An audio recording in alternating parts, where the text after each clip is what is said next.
Hello everyone, આજે આપણે બનાવશું એકદમ અલ્ટિમેટ અને ક્લાસિક રેસીપી. એને આપણે વધારે કેફે વગેરેમાં જઈને કોફી અથવા કોલ્ડ ડ્રિંક સાથે એન્જોય કરીએ છીએ, પણ એને ઘરમાં બનાવવું પણ બહુ જ આસાન અને સરળ છે.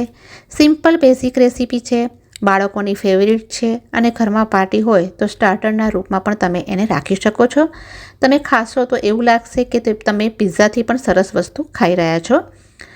તમને મારી એક રિક્વેસ્ટ છે કે જો તમને મારો આ વિડીયો જોયા પછી પસંદ આવે તો પ્લીઝ વિડીયોને લાઇક કરો, શેર કરો અને સબસ્ક્રાઈબ કરવાનું ના ભૂલતા. તો ચલો શરૂ કરીએ. ચીઝ કોર્ન ચીલી ટોસ્ટ બનાવવા માટે સૌથી પહેલાં આપણે એનું સ્ટફિંગ રેડી કરી લઈએ. એક કડાઈ લેશું, ગેસની ફ્લેમને ઓન કરી લેશું અને હવે એમાં નાખશું 2 ચમચી તેલ. તેલ ગરમ થાય એટલે એમાં 2 તીખા લીલા મરચાં બારીક કટ કરીને નાખ્યા છે અને એને સોટે કરશું 1 થી 2 સેકન્ડ માટે. હવે એમાં એડ કરશું 1 કપ બારીક ટુકડામાં કટ કરેલા કેપ્સિકમ. ગેસની ફ્લેમને રાખશું મીડિયમ. સારી રીતે મિક્સ કરી લેશું અને હવે એમાં એડ કરશું 1 કપ કોર્ન. મેં અહીંયા ફ્રેશ કોર્ન લીધા છે. તમારી પાસે અવેલેબલ ના હોય તો તમે ફ્રોઝન પણ યુઝ કરી શકો છો. સારી રીતે મિક્સ કરી લઈએ. ફ્રેશ કોર્ન છે એટલે એને ચડતા થોડીક વાર લાગશે.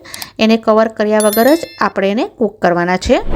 વચ્ચે વચ્ચે અને ચેક કરતા રહેશું. 5 મિનિટ પછી જોશું તો એમાં બિલકુલ પાણી રહ્યું નથી અને તેલ પણ રિલીઝ થઈ ગયું છે. તો આ સ્ટેજ પણ એમાં એડ કરશું સ્વાદના પ્રમાણે મીઠું અને કાળા મરીનો પાવડર નાખશું. મિક્સ કરી લેશું અને 1 થી 2 મિનિટ માટે કૂક થવા દેશું. તો આ સ્ટફિંગ બિલકુલ રેડી થઈ ગયું છે. ગેસની ફ્લેમને બંધ કરી લેશું અને હવે એને એક બાઉલમાં ટ્રાન્સફર કરી લેશું અને એને ઠંડુ થવા માટે સાઈડ કરી લેશું.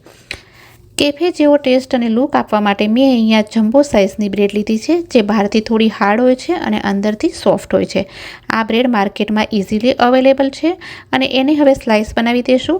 સ્લાઇસ આપણે પાતળી બનાવવાની છે. જાડી બનાવશું તો ખાવાની મજા નહીં આવે, તો એની સ્લાઇસ તમે પાતળી જ રાખશો.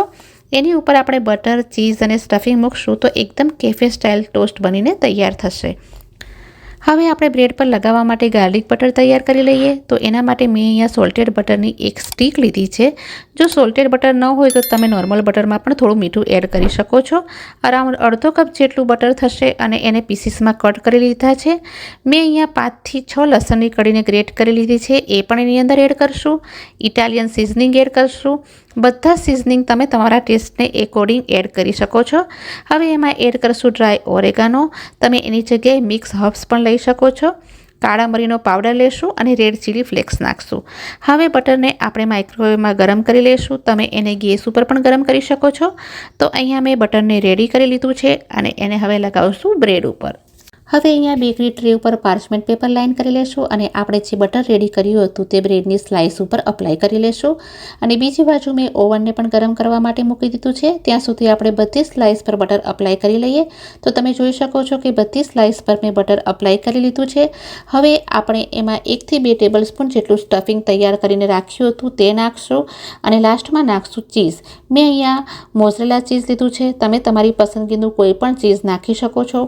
ઉપર આપણે ચીલી ફ્લેક્સ સ્પ્રિંકલ કરશું. બંને ટ્રે મેં તૈયાર કરી લીધી છે અને હવે એને આપણે ઓવનમાં બેક થવા માટે મૂકી દઈશું. તો ઉપરથી ચીઝ મેલ્ટ થશે અને નીચેથી બ્રેડ ક્રિસ્પી થશે અને ઓવનમાં 350 ડિગ્રી સેન્ટીગ્રેડ પર 10 મિનિટ માટે એને બેક થવા દઈશું. 10 મિનિટ પછી બંને ટ્રેને હું નીકાળી રહી છું. તો તમે જોઈ શકો છો કે ચીઝ એકદમ મેલ્ટ થઈ ગયું છે અને બ્રેડ પણ ક્રિસ્પી થઈ ગઈ છે અને કલર પણ એકદમ સરસ આવી ગયો છે. ગરમા ગરમ સર્વ કરવાની છે અને ટમેટો કેચઅપની સાથે. ઘરમાં નાની મોટી પાર્ટી હોય તો તમે એપિટાઇઝરમાં કોર્ન ચીઝ ટોસ્ટ બનાવીને સર્વ કરશો તો ગેસ્ટ તમારા વખાણ કરતાં થાકશે નહીં. બાળકોથી લઈને મોટા સુધી બધાને બહુ જ પસંદ આવશે. તો તમે આ રેસીપી ઘરે જરૂરથી ટ્રાય કરજો અને આ રેસીપી બનાવ્યા પછી તમને પસંદ આવે તો પ્લીઝ વિડીયોને લાઇક કરજો, ફ્રેન્ડ્સ એન્ડ ફેમિલી સાથે શેર કરજો અને સબસ્ક્રાઈબ કરવાનું ના ભૂલતા. ફરીથી હું મળીશ આવી જ એક નવી અને આસાન રેસીપીની સાથે. Till then keep watching and stay happy.